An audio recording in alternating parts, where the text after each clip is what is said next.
Welcome back to the deep dive. Today, we're getting into something really unusual and I think incredibly personal. We're going to be tracing a journey through art history based on the amazing novel by Thomas Schlesser, Mona's Eyes.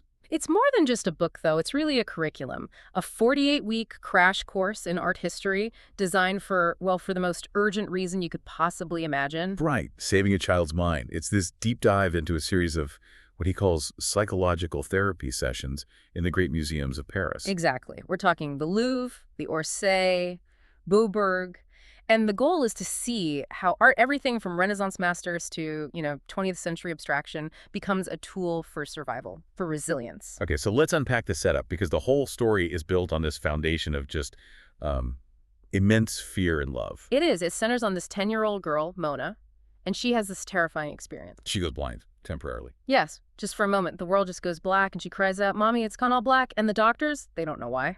They can't promise it won't happen again and permanently. And that fear, that uncertainty, is what kicks everything into motion. It's the catalyst for her grandfather, Henry. She calls him Dade. Right, and Dade is driven by this profound need to protect her. He's terrified that if she does lose her sight for good, all she'll be left with are these tawdry and futile things. The cheap, modern images of life. Exactly. So his mission is to fill her memory, her mind, with what he calls true artistic beauty before it's too late. It's like he's building an internal museum for her. And Henry is quite a character to lead this mission. He's not just some kindly old grandfather. He's an octogenarian, a former photojournalist.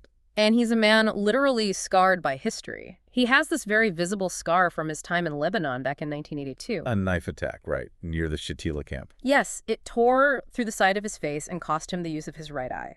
So this physical mark, combined with his, his height and his intensity, it gives him this almost supernatural aura. Mona is both drawn to him and a little intimidated. I can imagine. And he just steps in and takes total control. He declares these museum visits are her therapy. Not a fun outing, but essential psychological therapy. He's basically turning the Louvre into an emergency room for the soul. Just for her. And his urgency isn't just about Mona's sight, is it? There's a wider family crisis going on. A huge one. Mona's father, Paul, who is Henry's son, is in a downward spiral. He's got crippling debt, and his drinking is getting out of control. Which is so critical to the story. Paul is terrified that he's going to lose his store, which was this magical place for Mona growing up, and if he loses that... He thinks he'll lose the last bit of respect his daughter has for him. So Henry is fighting on all these fronts, the potential darkness in Mona's eyes, the darkness consuming his own son, and, as we'll find out, this deep, buried family secret. So the art isn't a distraction. It's the opposite. It's life instruction. It's philosophy, resilience. It's giving her the tools to build her own world inside her head. That's it, exactly. An internal sanctuary. So let's begin this journey. We're starting at the Louvre with the absolute foundations of seeing. And Henry's method is fascinating. He just skips all the technical stuff and goes straight for the big personal insights. So right away, he sets a tone. He tells her that looking at great art isn't supposed to be instant fun. No, he says it's a tedious exercise. It takes time. It takes patience. Which is, a pretty good lesson for someone facing an uncertain future. A very direct lesson. Yeah. And their first stop is a Botticelli, Venus and the Three Graces, presenting gifts to a young woman.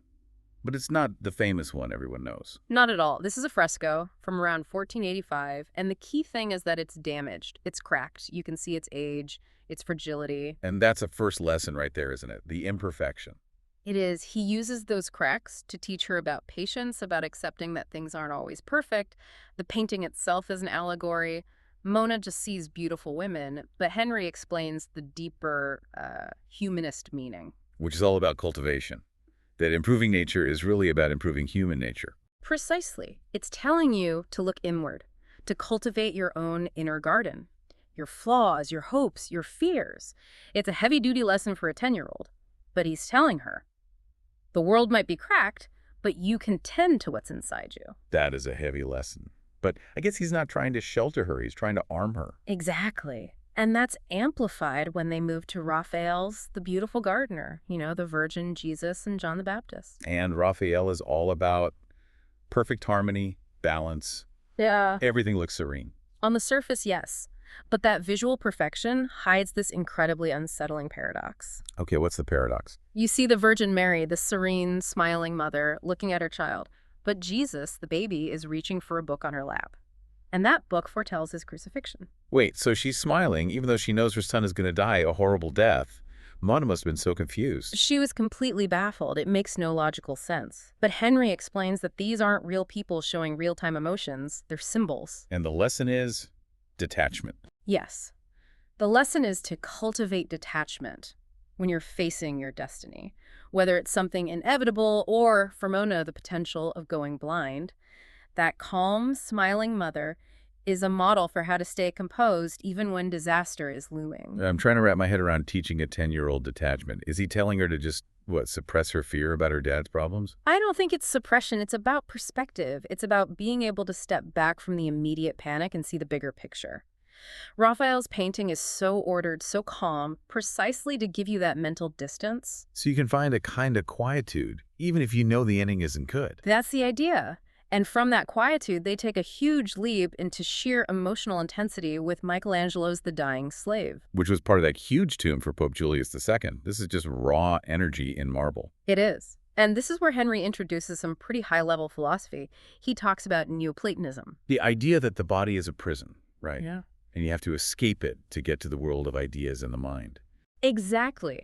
And Michelangelo captures that struggle with his famous Terribilità, that terrifying intensity. It almost sounds like Henry wants to scare her a little bit, to make the concept of freedom feel more visceral. I think he does, because the sculpture shows three kinds of emancipation, three kinds of freedom, all happening at once. It's monumental. Okay, let's break those down. What are the three? So first, you have the slave escaping life itself, moving to the ideal world of thought. Second, he's moving from being a literal slave to being a free man breaking his bonds. And the third one is about the art itself. Right. The marble is being freed from its shapeless form to become this sublime sculpture. The lesson for Mona is about freeing herself from the material world, the things weighing her down, like her dad's debt or even her own failing body. But wait a minute, he's using a sculpture about dying to talk to a kid who's terrified of losing her sight. That seems incredibly morbid.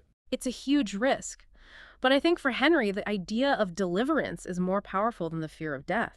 Mona's body, her eyes, they probably feel like a prison to her right now. He's telling her, through Michelangelo, that her true self, her imagination, isn't dependent on her physical sight. That's a radical lesson. He's basically trying to inoculate her against the fear of her body failing her. It's a defiant act. And then, for their last piece in this section, they shift from this high drama to something much more humble. Franz Hall's The Gypsy Girl. Ah, so this is where he connects art to social status. It is. Because portraiture, for centuries, was for the rich and powerful. It was a status symbol. You paid an artist to make you look important and immortalize you.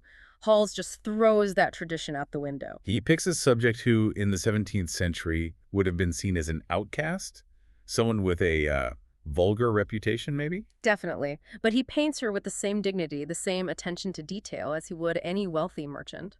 All her supposed faults and vulgarity, they don't matter. She's treated with reverence. So the lesson is empathy. Don't judge. It's vital, especially for Mona, with all the shame surrounding her father. Henry is teaching her to look past the surface, past failure, past reputation, and see the human being underneath, including maybe her own dad. So as they keep going through the Louvre, Henry shifts the focus from sort of self-cultivation to finding inner stability. Right. And for that, there's no better artist than Nicolas Poussin. They look at the Arcadian shepherds. In Arcadia ego. Even in Arcadia, there am I, meaning death. Exactly.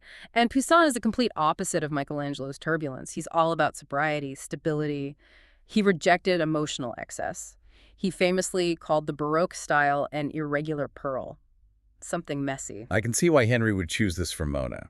If her world feels like it's exploding, Poussin is like a psychological anchor, pure calm. That calm is the whole point. Poussin avoids drama to give you this moral uplift, to banish weakness. The message is simple. Let nothing make you tremble. So it's an intellectual framework for emotional control. If you can impose order on your inner world, you can handle the chaos outside. And that idea of imposing order continues with the next painting, Antonio Canaletto's view of Venice, the Molo. From emotional control to cognitive control. Yes. Canaletto is a master of perspective and light. And Henry uses him to teach the difference between a veduta, a real, precise view, and a capriccio, which is an imaginary scene. Canaletto's work is a perfect vedute. But the really fascinating part is his technique, right?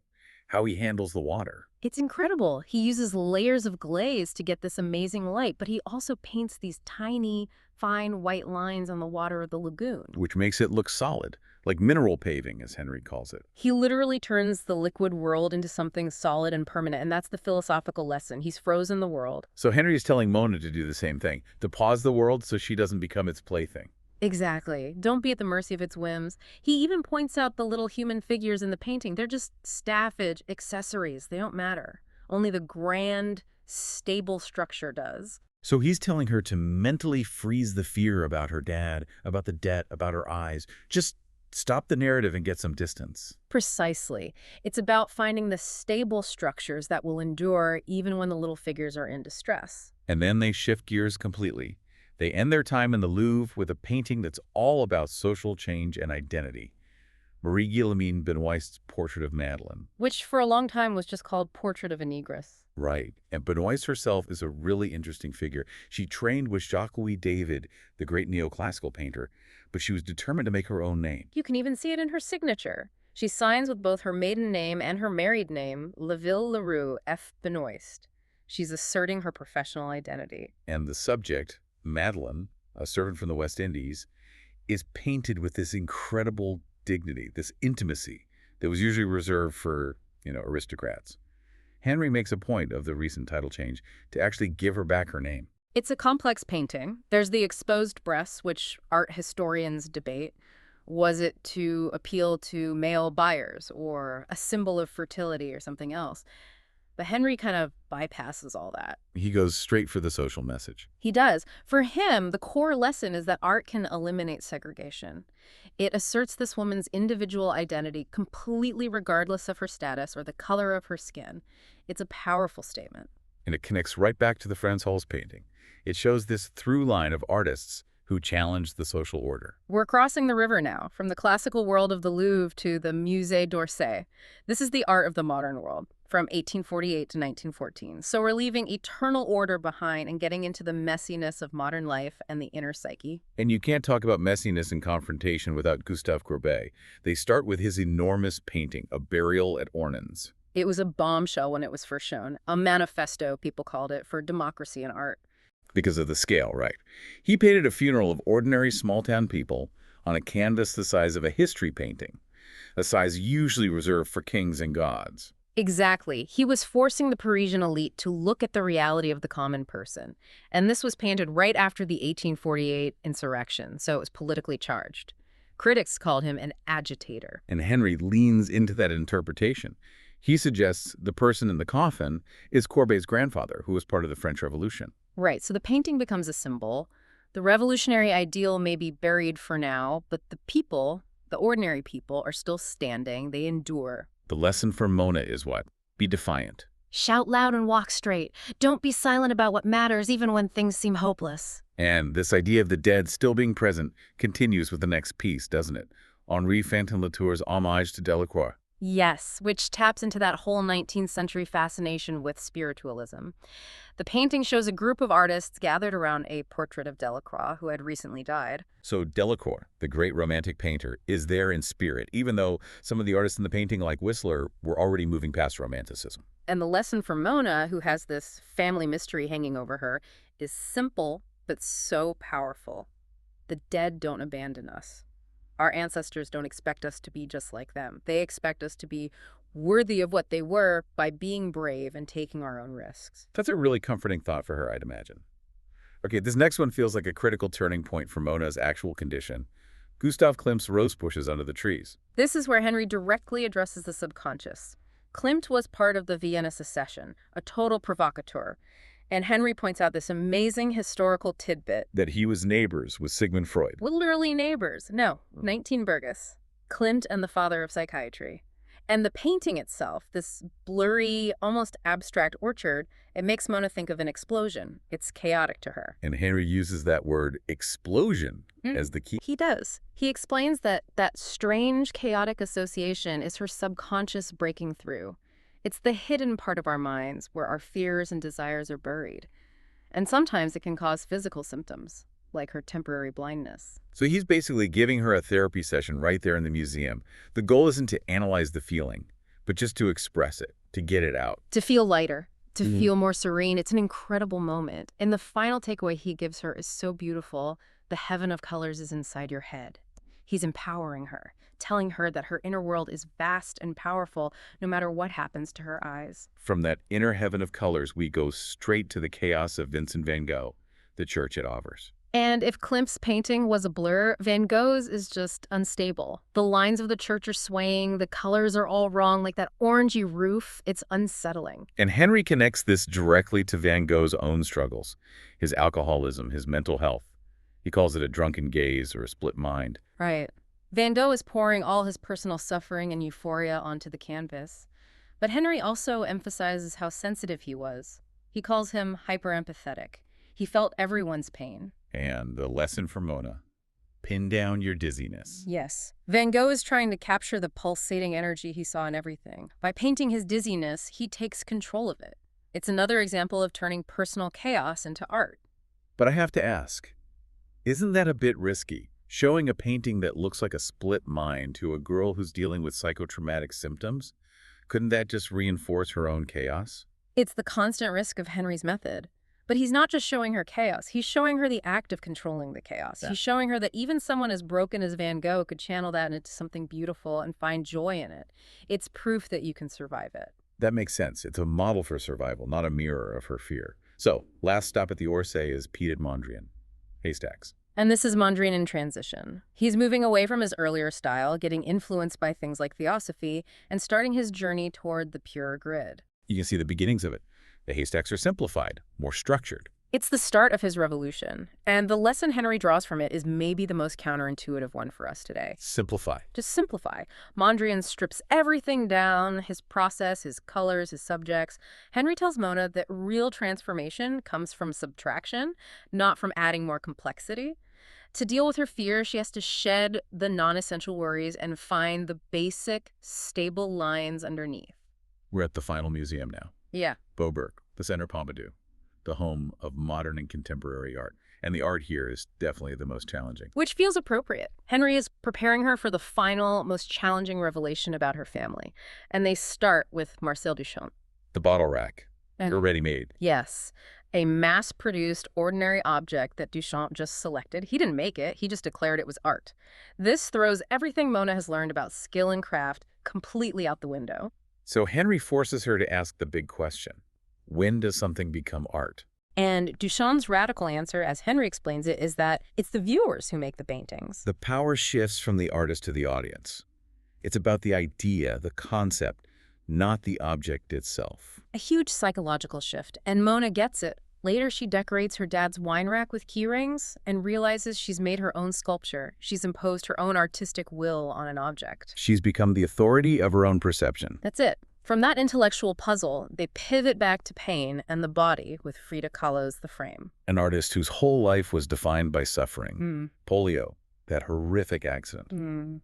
She was held together by corsets. Art was literally what kept her alive. And this piece is a mix of her self-portrait and this kind of folk art glass painting done by an artisan. And Henry focuses on her posture, her gaze. Her rectitude, her unyielding strength. He shows Mona how Kahlo used painting as a defiant answer to her pain. And he delivers this absolutely brutal lesson. Pain, too, can be a masterpiece. He's telling her that suffering doesn't have to be wasted. It can be transformed into strength. Which leads them directly to Jean-Michel Basquiat and his untitled head drawing. An artist who channeled cultural pain and rage into this explosive energy. Basquiat took the experience of being a marginalized Black artist in America and turned it into this incredible source of pride and power. And Henry connects Basquiat's obsession with anatomy skulls, bodies, to a car accident he had as a kid. Another link to physical trauma for Mona. And the lesson here is about bringing what's hidden into the light. Basquiat's art brings the shadows out of the shadows. Street culture, graffiti, Black history, slavery, it's a final affirmation that the things that are hidden and painful deserve to be seen. And with all this artistic and psychological preparation done, the truth finally comes out. Yes. The doctor, Van Orst, confirms what Henry suspected all along. Mona's blindness was psychotraumatic. It wasn't a physical problem with her eyes. In fact, her eyesight was perfect. She proved it by reading the tiny print of the Hippocratic Oath from across the room. The fear was real, but the damage wasn't physical. And Henry knows he now has to reveal the source of that fear, the family secret. Her grandmother, Colette Vuin. He tells Mona the whole story. Colette was this incredibly passionate activist in the 60s and 70s for the right to die with dignity, for euthanasia. Which was a radical, controversial position back then. It led to these vicious, defamatory campaigns against her in the press, and that's the source of the old newspaper clipping Mona found, the one that triggered her trauma, the public shaming of her grandmother. And the story gets even more tragic. Colette was later diagnosed with a neurodegenerative disease. And she had made Henry promise he would let her choose her own end. She refused to become a breathing, inert lump, as she put it. She chose to die with dignity. And her last words of advice for Mona were the real curriculum all along. Forget the negative. Keep the light forever inside you. That's what Henry has been teaching her for 48 weeks. It's unbelievable. Life, death, and art all fused together. And the final painting they discuss brings it all home, right? A piece Colette loved, Hans Hartung's Tea, 1964, age 45. Hartung was known for this kind of cloudy, atmospheric style, but Colette saw a battle in his work, a contrast. Because he didn't just paint black on a white canvas. No. He painted the canvas black, and then he scratched into it violently with a blade with a spatula to let the light from underneath burst through, like a flash of lightning. It's the perfect visual for Colette's last words. You have to scratch away the darkness to let the light appear. It is. And Henry connects that lightning speed to Colette's final instruction to Mona. Go like lightning. It's a command to live fully and defiantly. So this whole journey through the museums, it wasn't just about preparing her for potential blindness. It was preparing her for the truth. Exactly. From Raphael's detachment to Poussin's stability, she learned that art gives you a space where you can create your own freedom, your own order, no matter what's happening outside. And that final scene is so beautiful. Henry takes her and her new puppy to Cassis, to the sea. And Mona is spinning on the beach, and for a moment she reminds Henry of Vermeer's girl with a pearl earring. That image on the book cover. The spinning makes her dizzy. It brings back that feeling of chaos from the beginning, but this time, when she stops. She sees the marvelous clear horizon. The journey is over. And she understands her grandmother, this woman of strength, grace, and goodness. And she asks Henry to write a book about Colette, to bring her legacy fully into the light. Which he agrees to do. The shame is gone, replaced by pride and understanding. The lessons worked. Which brings us to a final thought from Henry, something he learned from the performance artist Marina Abramovich. It's about endings and beginnings. He says, think about the double meaning of the word departure. It's both an ending and a beginning. The art journey has ended, but it was all to prepare Mona for the new life she now has to seize. And just as a final note on our source material here, the author, Thomas Schlesser, is actually the grandson of the man Daudet is based on, André Schlesser. It's his own family history. And the book has been translated into 38 languages, including Braille. A perfect tribute. A story about finding vision, in every sense of the word, in the darkest of places. A reminder that seeing is always an act of choice. Thank you for joining us for this really emotional deep dive. We'll see you next time.